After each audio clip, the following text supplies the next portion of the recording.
रूस यूक्रेन की जंग में दोनों ही मुहाने पर खड़े सुपर पावर वो सब कुछ करने की कोशिश कर रहे हैं जिससे जंग में जीत हासिल की जा सके। और इस कोशिश में ना तो कोई नियम है ना ही कोई खास रणनीति। इसीलिए जंग लड़ रहे सैनिकों को लालच देकर फायदा उठाया जा रहा है, जिसमें यूक्रेन को करीब करीब कामयाबी भी मिल गई थी। लेकिन अविश्वास की वजह से एक पायलट भ्रष्टाचार के चंगुल में फंसने से बच गया। वहीं इसी जंग में दूसरी तरफ एस्टोनिया पर भी भ्रष्टाचार का आरोप है। देखिए ये रिपोर्ट। ज़ेलेंस्की की नई चाल, रूस पर मंडराया कार। जंग में सब जायज है, न नियम की परवाह होती है न ही दुश्मन को हो रहे नुकसान की। अगर कुछ मायने रखता है तो वो सिर्फ जीत है। और इसी जीत के लिए यूक्रेन रूस दोनों अपनी पूरी ताकत के साथ जंग के मैदान में डटे हुए हैं।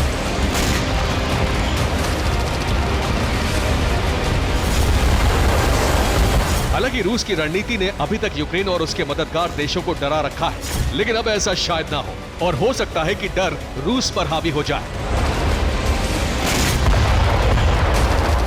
ऐसा इसलिए क्योंकि ज़ेलेंस्की ने अब जो चाल चली है वो रूसी रणनीतिकारों को भी मुश्किल में डाल सकती है।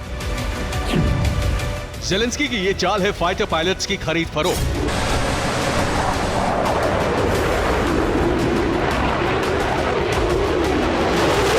इसका यह मतलब नहीं कि यूक्रेन भाड़े के फाइटर पायलट का जंग में इस्तेमाल करेगा, बल्कि इस चाल का मतलब है रूस की एयरफोर्स को कमजोर करना, जिसमें रूस के पायलट्स को ही रिश्वत दी जाएगी और वो पायलट अपने फाइटर जेट्स को खुद खराब कर देंगे।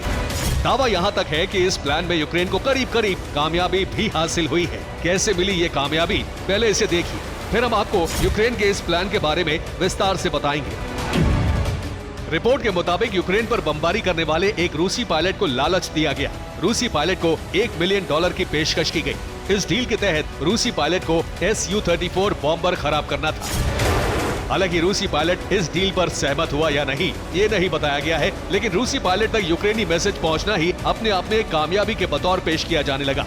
खास तौर पर उस बॉम्बर के पायलट को मैसेज देने का दावा किया गया जिसने शुरुआती चरण में यूक्रेन को करीब करीब तबाह ही कर दिया था। लेकिन ये मैसेज रूसी पायलट तक पहुंचाया कैसे गया, इसे भी समझ लीजिए।